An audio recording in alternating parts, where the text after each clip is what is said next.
Assalamualaikum warahmatullahi wabarakatuh. Waalaikumsalam warahmatullahi wabarakatuh. Alhamdulillah wassalatu wassalamu ala sayyidina Rasulillah sayyidina wa maulana Muhammad ibn Abdullah wa ala alihi wa sahbihi wa mawalah. La haula wa la quwwata illa billah, amma ba'du. Bapak-bapak, ibu-ibu, saudara-saudara kaum muslimin rahimakumullah. Sudah menjadi keyakinan dalam kehidupan kita bahwa segala yang ada permulaannya tentu akan ada penghabisannya. Setiap yang punya awal mesti akan punya akhir. Tidak ada keabadian dalam kehidupan dunia ini. Semuanya datang dan pergi silih berganti, berubah oleh pergeseran masa dan pertukaran waktu. Demikianlah kalau kita mau merenungi kehidupan dari alam di sekitar kita. Sejak dari kehidupan tumbuh-tumbuhan, binatang, sampai kepada kehidupan kita, makhluk bernama manusia. Lihatlah kita manusia misalnya. Dimulai sejak kita terlahir ke alam ini, keluar dari alam rahim ibu, menjadi bayi yang merah tidak berdaya, untuk kemudian berangsur meningkat menjadi anak-anak. Dari kehidupan anak-anak berubah lagi kita menjadi remaja dengan segala keceriaan dan kelincahannya, dan dari masa remaja naik lagi kita memasuki usia dewasa, untuk kemudian berangsur memasuki hari tua. Lalu setelah kita memasuki hari tua, sehari, seminggu, sebulan, setahun, sampailah kita kepada batas waktu yang telah ditentukan oleh Allah, yang dinamakan ajal, dan bertemulah kita dengan yang disebut maut. Ini merupakan kepastian dalam kehidupan. Kalau saja kita mau merenung perubahan-perubahan yang terjadi pada diri kita, seharusnya membuat kita insaf dan sadar. Di kala remaja kita begitu lincah, punya rambut yang hitam ikal berderai, punya lesung di pipit, punya senyum yang indah menawan setiap orang yang melihat, punya kulit yang kencang dan bersih. Manakala kita memasuki hari tua, perubahan frontal pun terjadi. Kulit mulai jadi keriput, rambut yang tadinya hitam ikal berderai mulai memutih, nikmat berkurang, gigi yang tadinya utuh dan sanggup mengunyah apa saja, satu demi satu permisi meninggalkan kita. Sangat boleh jadi dikala remaja kita senyum semua orang terpikat. Dikala hari tua dengan kulit yang keriput dan gigi yang tidak ada lagi, manakala kita senyum mungkin orang bakal lari dari sekitar kita. Kemana keindahan yang tadinya begitu menawan? Kemana senyum lesung pipit yang tadinya menarik perhatian orang? Pergi meninggalkan kita, berubah oleh pergeseran masa dan pertukaran waktu.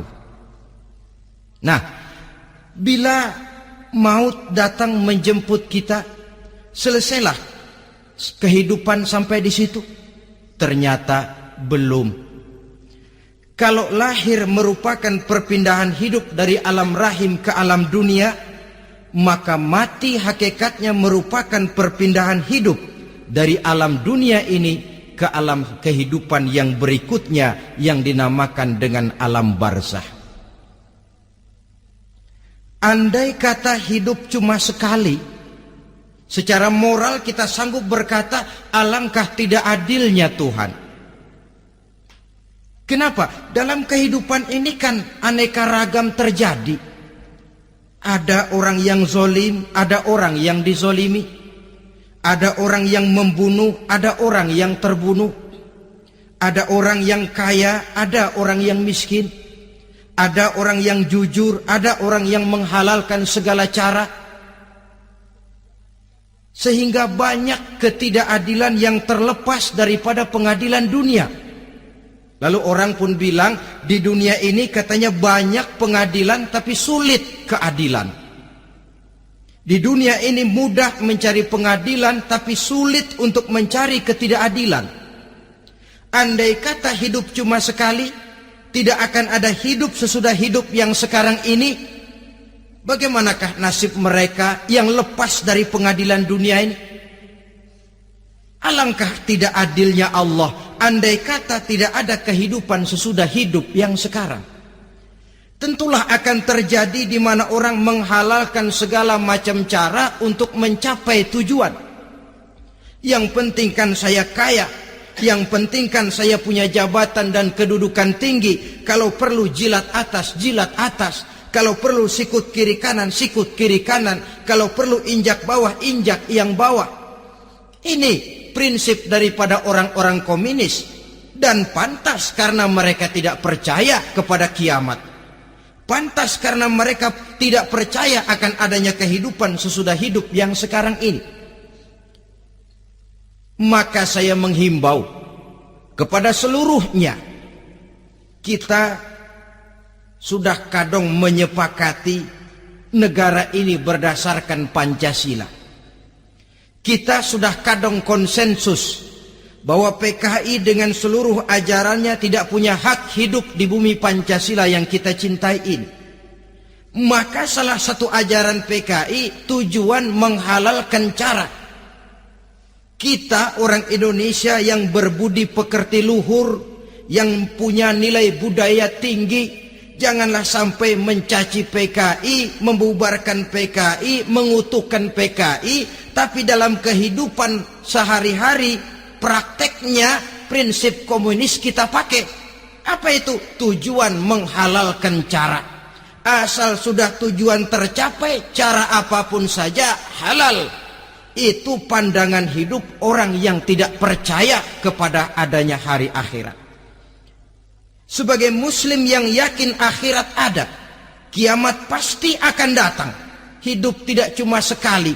Maka kalau kita zalim, kalau kita berbuat aniaya, kalau kita melakukan korupsi, kalau kita merugikan orang lain, boleh jadi kita terlepas daripada pengadilan dunia.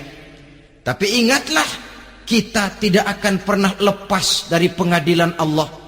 Pengadilan Qadhi Rabbul Jalil, di mana kita akan diadili dengan seadil-adilnya, dan tidak satu perbuatan yang bersifat salah, yang bagaimanapun kecilnya, yang akan lepas dari pengadilan di akhirat itu nanti.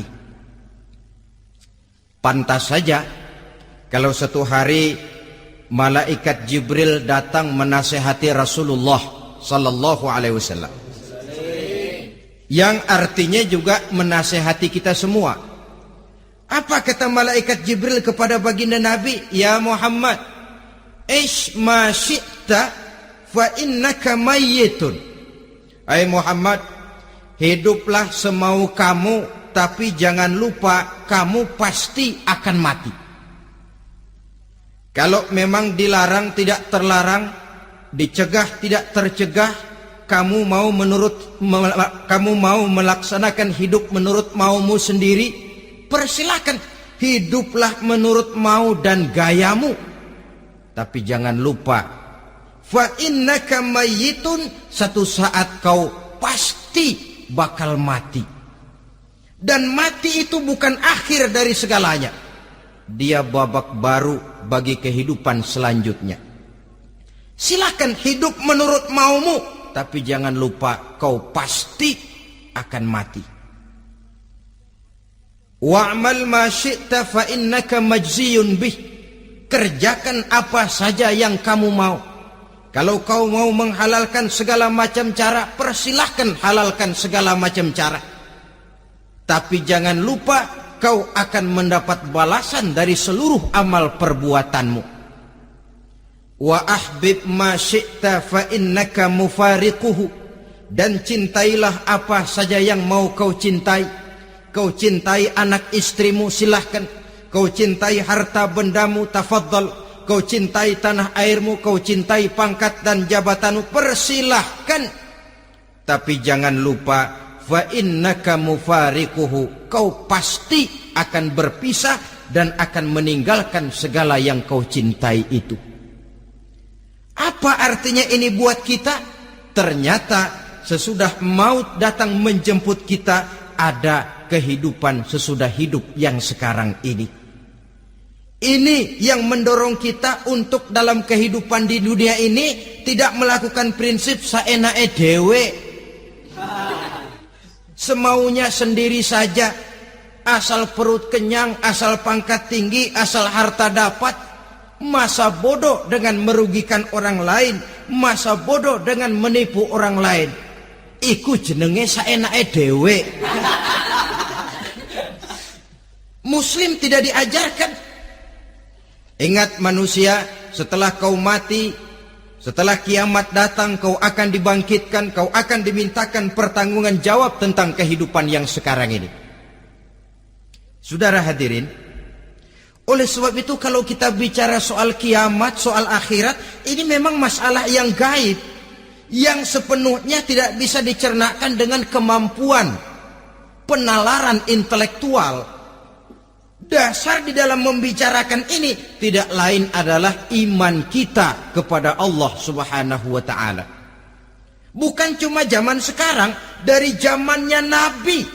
Orang itu kalau sudah bicara kiamat, bicara akhirat, ada yang ragu-ragu, ada yang menolak sama sekali. Bukan dari zaman sekarang, dari zaman dulu. Pernah kok satu saat Rasulullah itu dakwah, menceritakan, saudara-saudara, akan terjadi kiamat di mana Allah akan membangkitkan manusia dari kuburnya untuk memintakan pertanggungan jawab. Ini dalam dakwahnya Nabi pidato macam itu. Apa reaksi orang? Yang beriman ya mantap, tapi yang tidak beriman, bajingan-bajingan Quraisy ini, mereka bertepuk tangan, mengejek, mencaci. Malahan ini yang luar biasa, ada dua orang kafir namanya Ubay bin Ka'ab dan Al-As bin Wa'il. Mendengar pidato macam ini, mereka buru-buru pulang ke rumah. Ngapain? Ngambil pacul. Lalu berangkat nyari kuburan tua. Dia gali itu kuburan. Tulang-tulangnya diangkut, dibawa ke depan Nabi.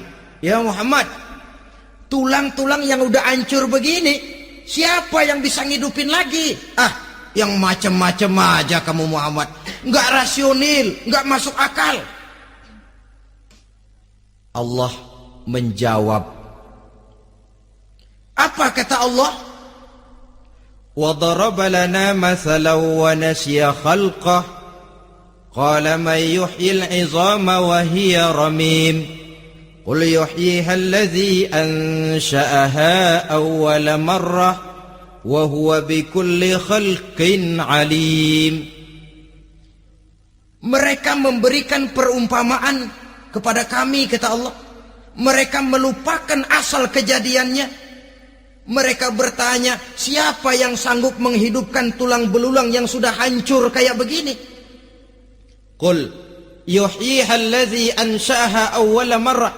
Katakan kepada mereka Muhammad, yang akan menghidupkannya adalah dia yang telah menciptakannya pertama kali dulu. Kalau dia sanggup menciptakan, dia tentu lebih sanggup lagi untuk mengembalikan reproduksi ciptaan itu sebagaimana semula. Yang paling kasihan yang ragu-ragu. Akhirat itu ada apa enggak sih? Kiamat itu ada apa enggak sih? Lantaran ragu-ragu, terombang-ambing dia antara harapan dan putus asa, antara kenyataan dan idealisme. Ada yang buta sama sekali, 100% terhadap keadaan-keadaan sesudah mati. Perhatian mereka hanya tercurah kepada kehidupan sebelum mati. Yang mereka perhatikan siang dan malam tidak lebih daripada urusan perut. Pergi pagi, pulang sore, peras keringat, banting tulang. Cuma soal makan, soal minum, soal pakaian, soal kendaraan, soal rumah tangga, soal anak, soal istri. Yang mereka pentingkan hanya soal-soal politik misalnya, ekonomi, pembangunan dan industri. Untuk soal-soal kayak begitu, giat betul. Habis seluruh waktu untuk memikirkan, meningkatkan kebudayaan, politik, sosial, ekonomi. Kadang-kadang kurang tidur, kurang istirahat, berkeliaran ke sana kemari ke tempat yang jauh-jauh. Sampai-sampai kadang-kadang terkena stres, penyakit darah tinggi, ginjal, lever, untuk memikirkan hal-hal yang semata-mata karena dunia saja. Lantas boleh jadi mereka mendapatkan kekayaan yang berlimpah ruah, mendapatkan kedudukan yang tinggi, nama yang semerbak, dikenal orang di barat dan di timur, di utara dan di selatan. Tetapi alangkah kecewanya mereka jikalau datang ajal menjemput nyawa, mati mereka, meninggalkan harta yang banyak, nama yang masyhur. Mereka disebut dengan jasa-jasanya.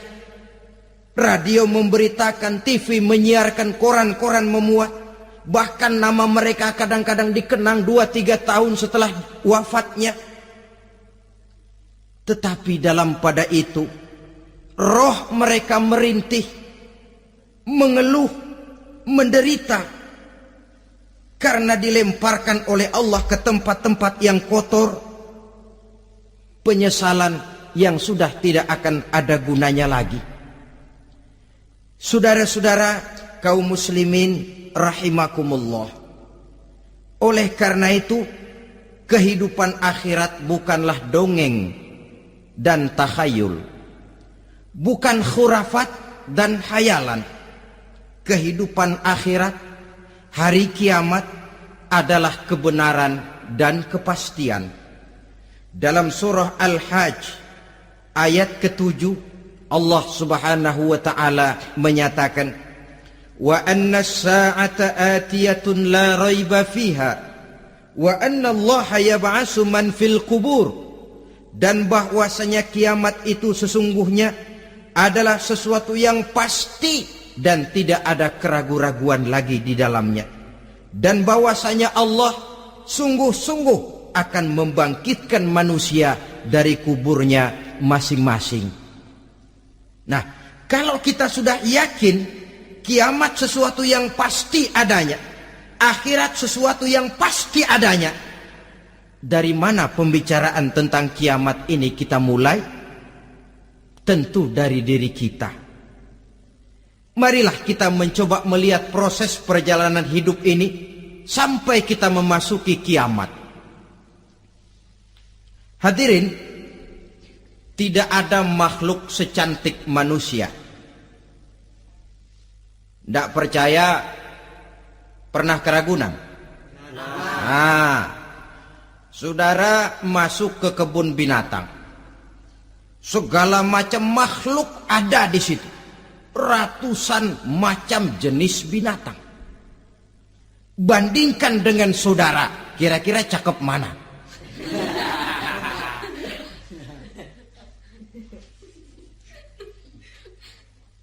Dari seluruh makhluk yang diciptakan Allah itu, manusia fi ahsani taqwim, dalam bentuk yang paling sempurna, sejak susunan biologis sampai kemampuan berpikir. Biologis kita, ya Allah, diciptakan kita begini rupa. Diberikan 2 kaki untuk berjalan, 2 tangan untuk bekerja, diberikan 2 mata, dua-duanya di depan. Pernah saudara mikir kalau mata kita yang satu di depan, yang satu di belakang? Rasanya nggak laku kacamata itu.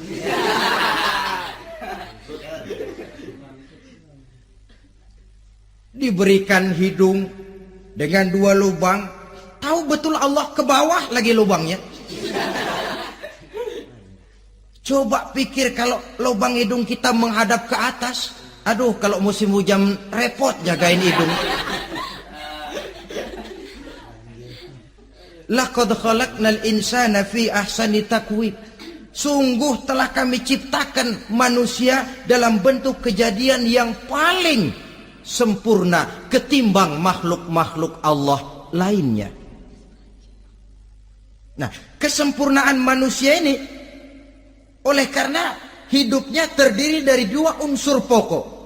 Pertama unsur jasmani dan kedua unsur rohani. Jasad dan roh.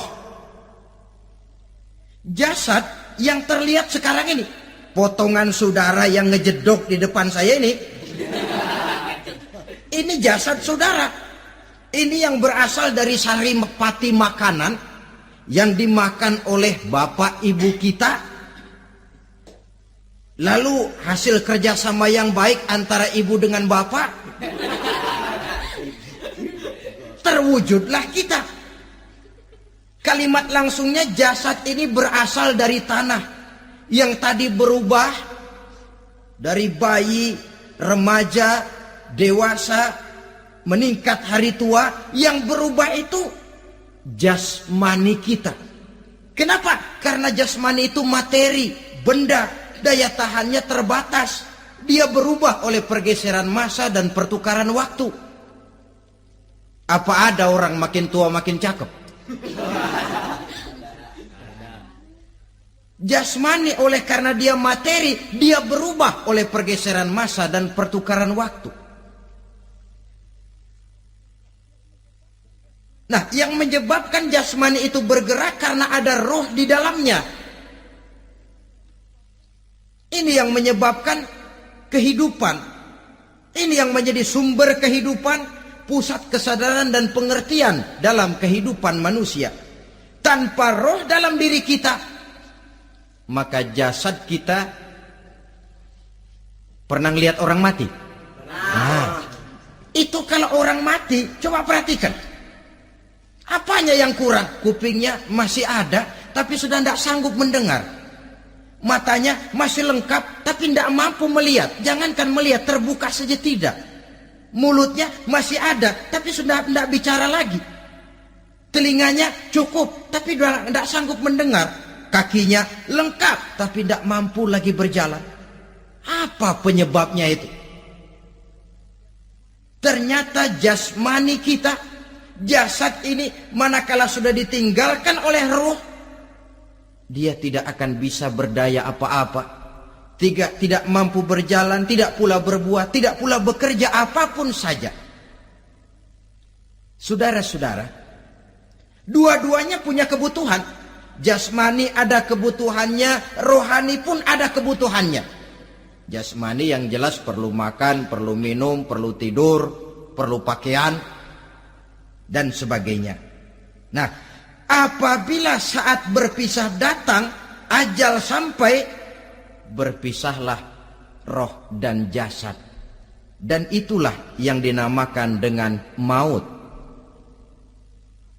Jadi apa sih mati itu? Mati adalah berpisahnya roh dengan jasad. Sebab itu Islam sangat menganjurkan kita untuk banyak-banyak mengingat mati. Bagaimana caranya mengingat mati?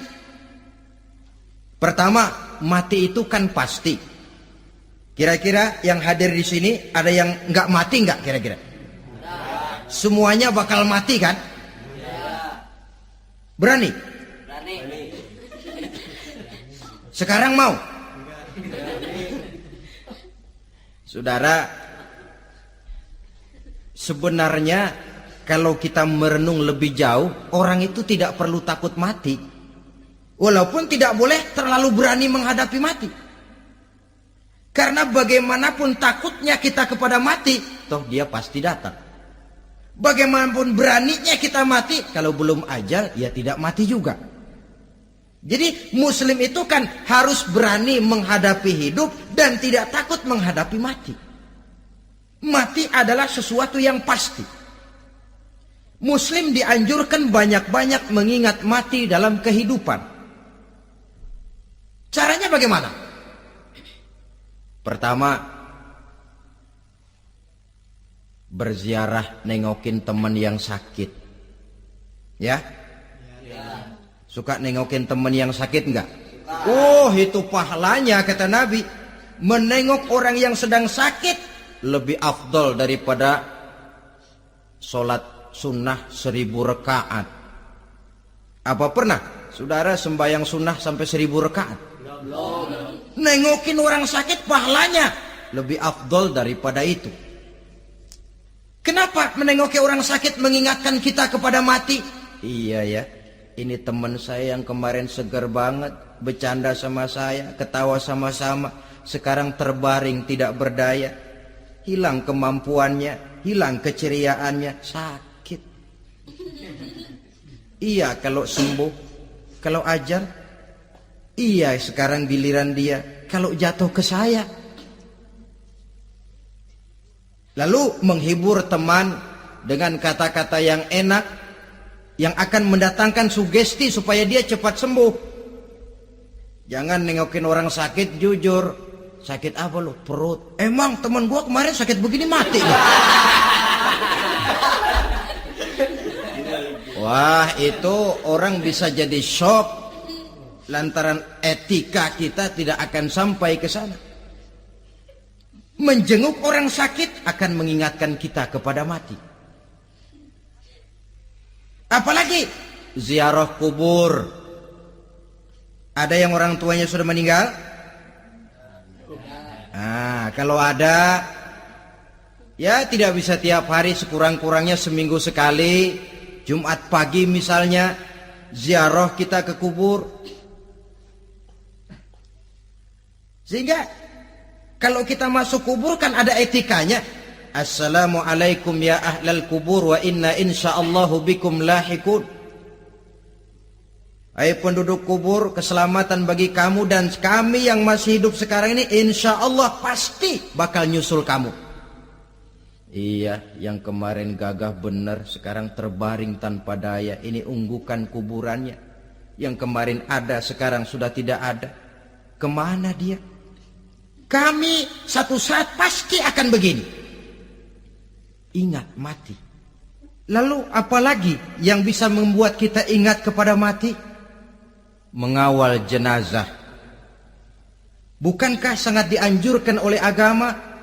Bahkan kalau bisa sejak mengurusnya, memandikannya, mengkafankannya, menyolatkannya untuk kemudian mengantarnya ke kubur.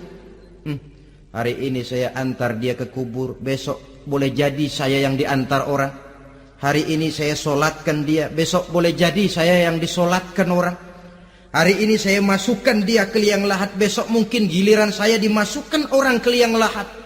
Ingat mati, tumbuh kesadaran. Lalu daya positifnya dalam kehidupan apa? Nah, saudara-saudara hadirin, orang yang mengingat mati bukan lantas menjadi lemah dalam kehidupan, menjadi putus asa, sedikit semangat, terbentur kesulitan, mudah frustasi. Bukan itu tujuannya kita diperintah mengingat mati. Jelasnya Islam menganjurkan kita untuk mengingat mati guna maksud-maksud yang positif, supaya orang lalu sadar hidup ini cuma sebentar. Maka mumpung hidup, nah ini mumpung, tapi mumpung yang baik. Mumpung hidup, maka hidup yang singkat ini harus saya pergunakan dengan sebaik-baiknya, melakukan kebajikan yang sebanyak-banyaknya, menjauhkan rasa malas, menunggu keajaiban yang datang dari langit, berleha-leha, bermain-main, sementara maut kalau dia datang tidak pernah main-main. Pantas kalau seorang penyair bernama Syauqi memesankan tazawwad bittaqwa fa innaka la tadri idza hanna al-lailu hal ta'ishu ila al-fajri kam min sahihin mata min ghairi illatin wa kam min alilin 'asha hinan min ad-dahri. Persiapkan dirimu dengan takwa, sebab kamu tidak tahu apabila malam datang kamu masih bisa hidup apa enggak besok pagi. Apa ada jaminan saudara yang kumpul di depan saya malam ini besok masih bisa hidup? Tidak. Ada jaminan? Tidak. Tidak ada sama sekali. Kam min sahihin mata min ghairi illatin. Berapa banyak orang sehat mati enggak pakai sakit lagi. Sebabnya kadang-kadang ringan saja. Ada yang cuma jatuh di kamar mandi, mati. Ada yang cuma ketiban pensil. Iya, kalau ketiban pensil 3 peti masa nggak mati. Ta'addadatil asbab wal mautu wahid. Sebabnya boleh jadi macam-macam, tapi mati satu juga, yaitu mati. Dia seperti kelapa yang terlalu tua jatuh ke bawah. Yang kembang baru keluar pun jatuh ke bawah. Itulah mati. Dia datang menjemput yang bayi, dia datang mengambil yang anak-anak, dia datang juga kepada yang remaja, kepada yang dewasa, kepada yang tua sekalipun. Jangan yang remaja lalu berpikir, gua rasanya masih jauh banget mau mati. Ini sesuatu yang pasti yang kita tidak pernah diberitahu kapannya. Kalau dikasih tahu kapannya kan kita bisa, umpama malaikat maut datang ke rumah saya, saudara Zainuddin kau mati 80 tahun lagi. Wah, saya kan berhitung, masih lama, poya-poya aja dulu Tapi ini tidak pernah diberitahu kepada kita. Lantaran tidak diberitahu itulah kita perlu bersiap-siap dengan selalu mengingat-ingat mati yang mendorong kita untuk berbuat positif. Satu contoh peringatan mati yang mendatangkan positif pada peristiwa ketika turun perintah hijrah. Ketika di Mekah sudah terpepet turun perintah hijrah. Ini sahabat yang berangkat hijrah, jangan dikira semua bulat hati. Ada yang mikir, kalau saya hijrah berangkat dari Mekah ke Madinah, nanti di tengah jalan dicegat oleh kafir Quraisy lalu dibunuh, mati saya. Takut mati. Allah peringatkan, kullu nafsin za'iqatul maut. Kamu disuruh hijrah saja takut mati, padahal kamu tahu semua yang hidup bakalan mati.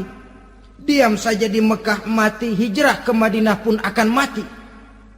Mendengar ayat ini, Sayyidina Umar bin Khattab seperti dibakar semangatnya. Kalau sebagian sahabat hijrah sembunyi-sembunyi, beliau mau hijrah itu malah bajingan Quraisy dikumpulkan dekat Ka'bah. Pidato, ya ma'syarah Quraisy, dedengkot Quraisy, dengerin. Besok pagi yang namanya Umar bin Khattab mau hijrah dari Mekah ke Madinah. Siapa yang kepengen kepalanya berpisah dengan badannya, persilahkan cegat Umar di jalanan. Besok dengan tenang dia berangkat hijrah, gak ada yang berani nyegat. Tuh Quraisy juga barangkali mikir, gue ngapain nyegat penyakit. Begitu ingat mati, timbul semangat juang, timbul semangat berbuat. Ini ingat mati yang positif, bukan yang melemahkan semangat. Dah jangan kerja rajin-rajin dah, lu bakalan mati. Ini ingat mati yang salah pasang. Ingat mati seharusnya mendorong manusia untuk berbuat lebih tekun. Allah memberikan peringatan, qul innal mauta allazi tafirruna minhu fa innahu mulaqikum. Katakan, maut yang kamu akan melarikan diri daripadanya, yang kamu takuti benar dia pasti akan datang menjemput kamu.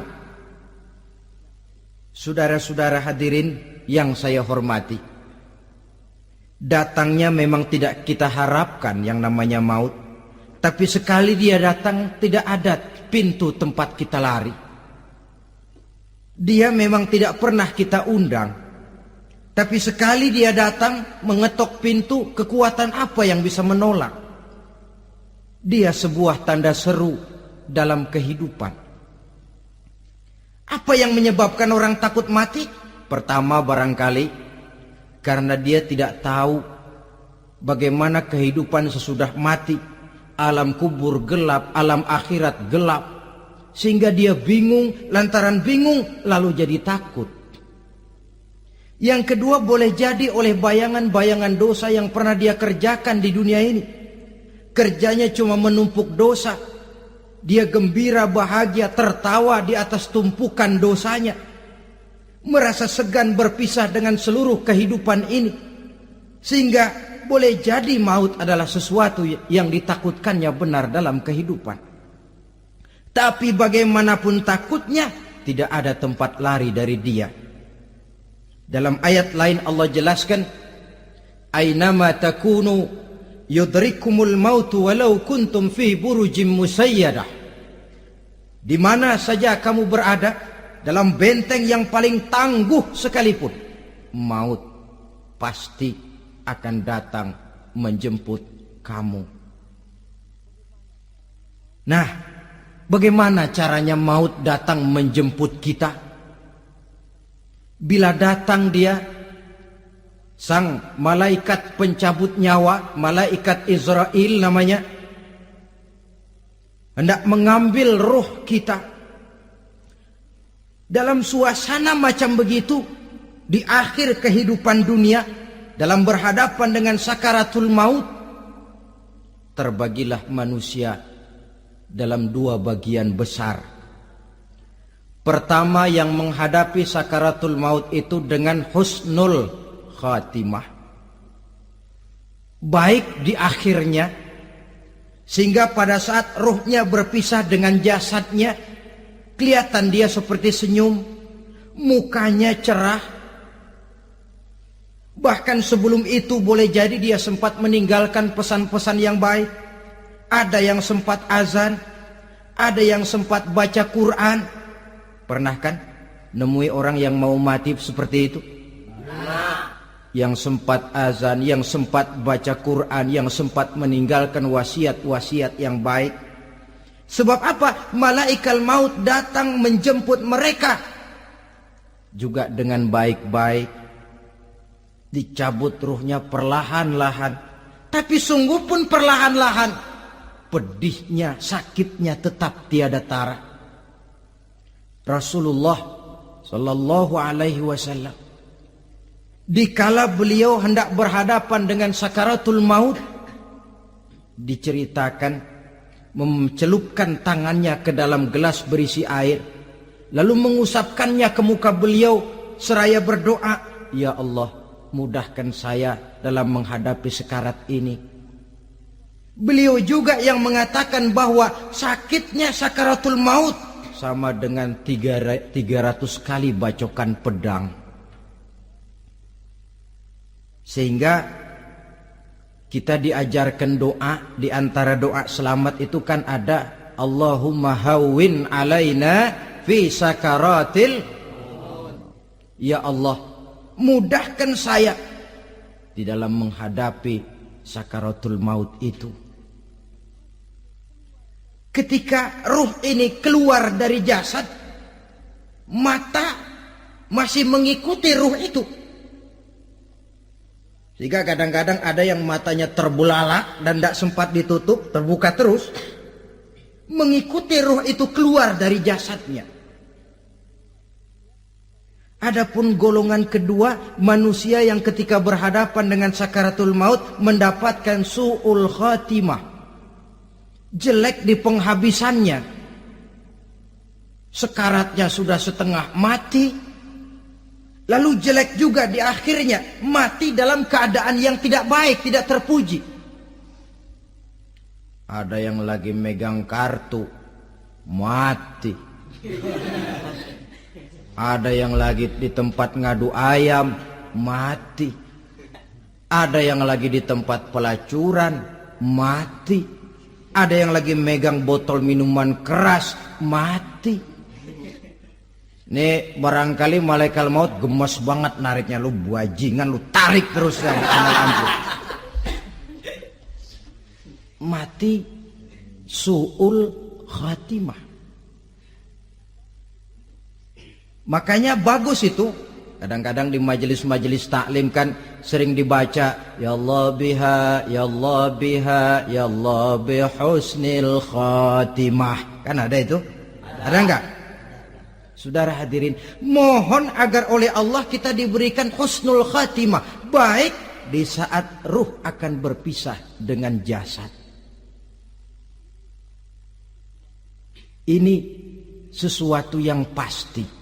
Sang malaikat maut datang menjemput nyawa. Setelah ruh berpisah dari badan, maka tinggallah sang badan, ditangisi oleh semua yang kita tinggalkan.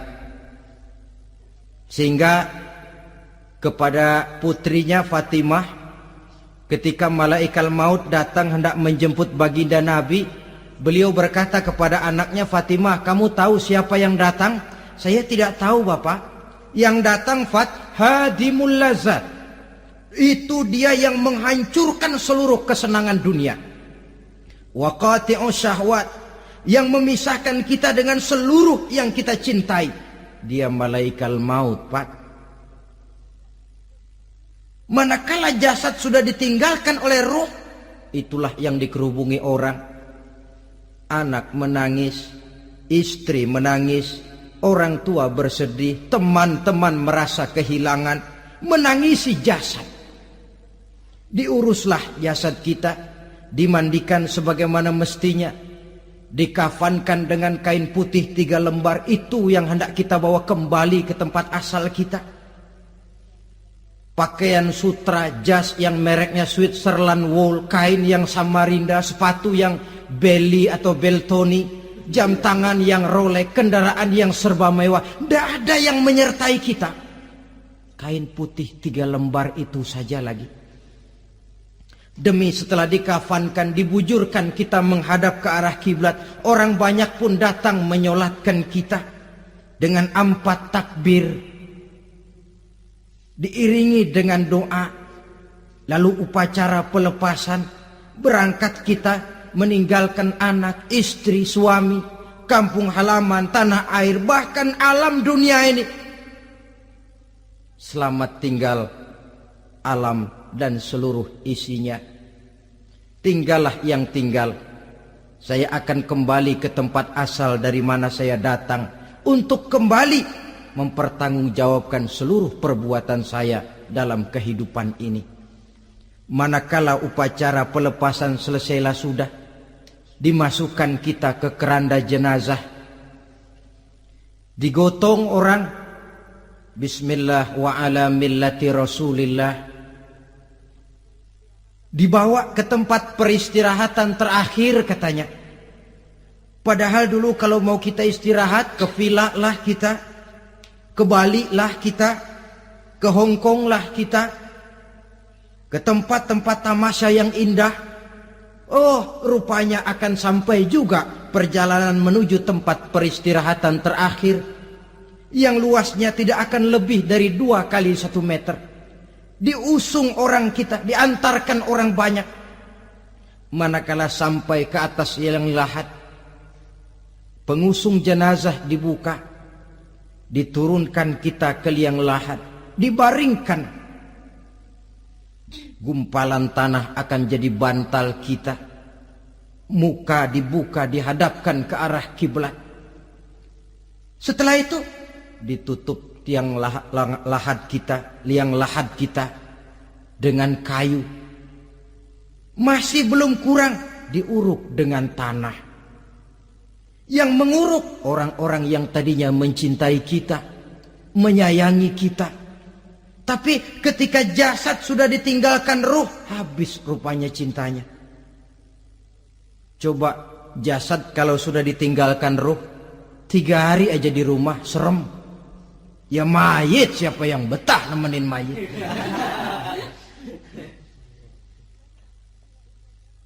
Lalu bila upacara pemakaman selesai, maka berusahalah semuanya.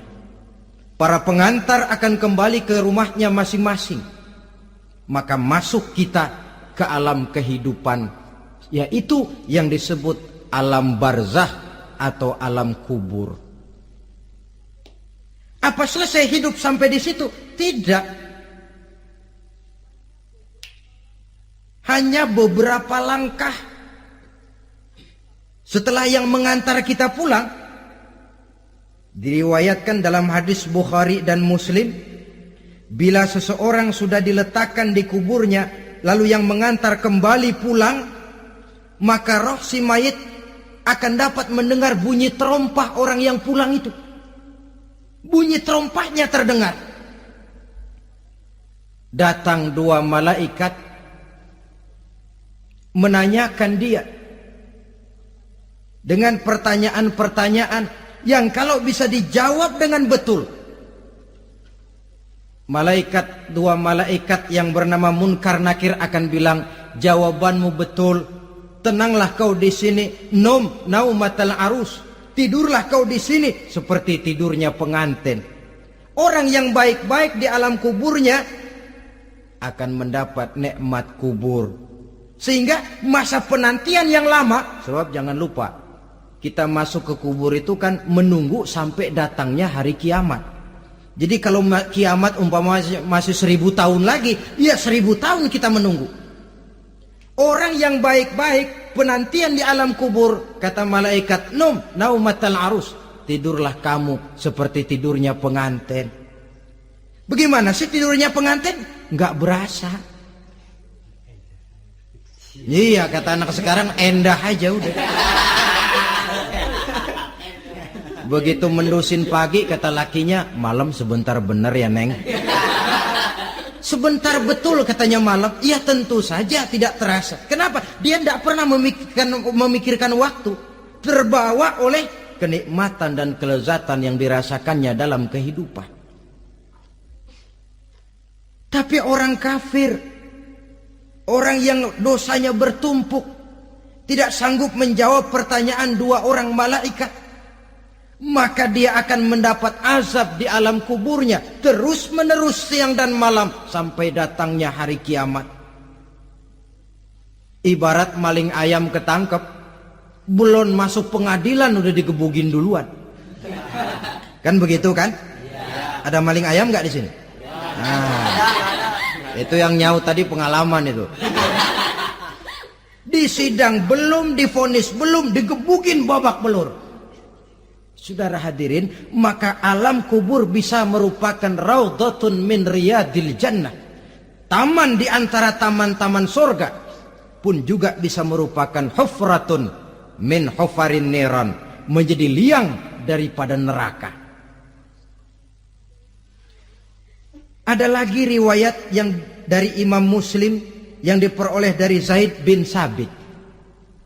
Zaid bin Sabit cerita, satu hari kami bersama Rasulullah sallallahu alaihi wasallam berada dalam kebun kepunyaan Bani Najjar. Rasulullah sedang duduk di atas keledai. Tiba-tiba entah bagaimana itu keledai terkejut, kaget, berontak, hampir Rasulullah jatuh. Rasulullah kemudian bertanya, rupanya di kebun itu ada kuburan tua, 5 atau 4 kuburan. Rasulullah lalu bertanya, saudara-saudara ada yang tahu nggak ini kuburan siapa? Nggak ada ya Rasulullah. Memang kenapa? Ini penghuni kuburnya lagi disiksa oleh Allah. Andai kata boleh saya mohon kepada Allah supaya kamu dengar seperti yang saya dengar, andai kata saja kamu kuat mendengarnya, saya pasti akan berdoa. Tapi sayang, saya yakin kamu pasti tidak akan kuat mendengar mereka mendapat azab di kuburnya. Hadis sahih riwayat Imam Muslim dari Zaid bin Sabit. Kehidupan di alam barzah. Pak, iya kalau yang matinya dikuburin. Lah kalau yang matinya diceburin ke laut, dibakar, di medan perang hilang gak ketahuan kemana jenazahnya. Saudara, hilang kek, dikubur kek, di dalam lautan direndam kek, itu kan cuma logika kita. Menurut Allah tidak ada perbedaan orang mati dikubur di dasar lautan, atau dibakar sampai jadi abu, atau gugur di medan perang tidak ketemu jenazahnya. Entah mereka tetap masuk ke alam barzah namanya. Jasad boleh hancur, tapi roh sebagai sumber kehidupan, pusat kesadaran dan pengertian, dia tetap ada, mengalami kebahagiaan dan kegembiraan, atau mengalami kepedihan dan penderitaan, bergantung kepada amalan yang kita lakukan dalam kehidupan di dunia ini. Maka dalam Yasin tadi kan jelas, qul yuhyiha alladzi ansha'aha awwala marrah. Yang menghidupkan mereka yang dikubur di dasar lautan, mereka yang dibakar sampai jadi abu, yang akan menghidupkan ialah Allah yang menciptakan mereka dulu pertama kalinya. Jadi kalau sudah ada aslinya, ya tentu tidak perlu contoh lagi, akan sangat mudah membuatnya. Orang tua kita, keluarga kita yang sudah berpulang, mereka di alam barzah sekarang ini bisa mendapat nikmat kubur, bisa mendapat azab kubur, bergantung amalan mereka dalam kehidupan di dunia ini. Dalam Musnad Imam Ahmad dan Sahih Abi Hatim malah ada tambahan riwayat. Orang yang banyak kebajikannya di dunia, amalannya akan datang menemani dia. Sholatnya dekat kepalanya, puasa sebelah kanan, zakat sebelah kiri, menghibur dia. Malahan dikatakan berbentuk orang yang cantik menemani dia di alam kuburnya. Aneh, dia tanya, man anta lam ara fid dunya ajmal minka. Siapa kamu? Di dunia ini belum pernah saya melihat orang secantik kamu. Dia jawab, ana amaluka soleh. Saya adalah amalmu yang soleh yang kau kerjakan waktu di dunia. Saya sekarang diperintahkan untuk menemani kamu di sini. Alhamdulillah. Sedangkan amalnya yang jahat akan datang dalam bentuk yang menyeramkan menemani dia di sana. Bayangin deh, di kuburan ditemenin yang serem-serem. Sama juga di dunia. Di dunia, kalau kita di tempat gelap ditemenin orang cakep, enak nggak? Enak. Wah, pengalaman. Tapi coba bayangin, sudah tempatnya gelap, yang nemenin jelek nggak ketulungan, gerah kita. Nah, saudara hadirin yang saya hormati, lalu bagaimana tempat arwah-arwah yang sudah kembali menghadap Allah yang disebut mustaqarrul arwah itu? Macam-macam tingkatannya sesuai dengan profesi dan amalannya waktu di dunia. Ada roh-roh itu yang setelah pisah dengan jasad, artinya mati, ditempatkan di tempat yang disebut a'la iliyin, tempat yang tertinggi. Siapa ini? Arwahnya para nabi dan para rasul. Ini fi a'la iliyin, di tempat yang tertinggi. Arwahnya para nabi, arwahnya para rasul.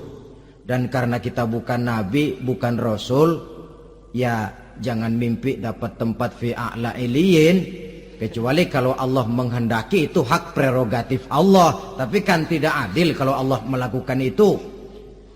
Ini kelompok roh-roh yang masuk golongan VIP. Wah, the first class. Para nabi, para rasul.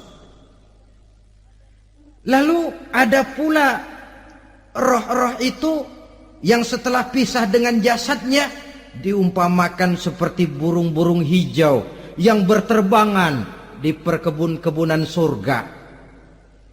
Roh siapa mereka ini? Rohnya para syuhada, orang-orang yang mati syahid gugur membela agama. Nah, ini bedanya orang mati syahid dengan pahlawan, ya. Apa bedanya syuhada dengan pahlawan? Kalau syuhada, orang yang gugur membela agama, niatnya karena Allah, mati syahid. Kalau pahlawan, orang yang gugur membela negara, orang yang dianggap berjasa kepada pemerintah. Klimaksnya, kalau orang mati syahid jelas surga, tapi pahlawan belum tentu surga. Kenapa? Bergantung kepada negara macam apa yang dibelanya dan pemerintah model mana yang dibelanya. Di negara-negara komunis misalnya, banyak nggak pahlawan? Banyak. Dengan sekian tanda jasa yang mati di medan perang dan sebagainya. Kira-kira pahlawan komunis masuk surga nggak? Ya, kalau pahlawan komunis masuk surga, kita nggak kebagian kapling di surga barangkali. Inilah bedanya pahlawan dengan orang mati syahid. Kemudian ada pula roh itu yang tertahan di pintu surga. Tertahan di pintu surga. Ini seperti tadi, orang yang mati syahid tapi masih ada kaitan di dunia. Rasulullah pernah ditanya orang, "Ya Rasul, kalau saya maju ke medan perang bela agama, mati syahid, apa saya masuk surga?" "Iya, masuk surga. Kecuali," kata Nabi, "kalau masih punya utang." Nah, tertahan di pintu surga. Ada pula roh itu yang tertahan di alam kuburnya. Ini umumnya seperti tadi itu. Ada mempunyai dosa, mempunyai kesalahan, sehingga merasakan azab kubur. Ada juga roh itu yang tertahan di permukaan bumi. Mereka yang dalam hidup selalu menumpuk dosa-dosa yang besar, meninggal sebelum keburu untuk bertaubat. Saudara hadirin yang saya hormati, inilah yang kita khawatirkan. Sebab jikalau pada saat roh sudah datang, jikalau saatnya roh datang berpisah dengan jasad, menemukan sakaratul maut, saat itu taubat sudah tidak akan ada gunanya lagi. Masuk ke alam kubur, mendapat azab kubur sampai datangnya hari kiamat. Berapa lama di alam kubur ini? Menunggulah kita sampai datang saatnya kiamat. Nah, saudara-saudara, apa tanda-tanda hari kiamat? Kapan dia akan datang? Bagaimana hal ihwal manusia pada saat terjadi kiamat? Bagaimana alam ini? Bagaimana perhitungan di padang mahsyar? Insya Allah akan saya ungkapkan pada bagian kedua dari ceramah ini. Insya Allah kita akan lanjutkan pembicaraan ini sampai kepada terminal paling akhir, surga dan neraka. Inilah saja pertemuan kita pada kesempatan kali ini. Terima kasih banyak atas segala perhatian. Mohon maaf atas segala kekurangan. Wabillahi taufik wal hidayah. Wassalamualaikum warahmatullahi wabarakatuh. Waalaikumsalam warahmatullahi wabarakatuh.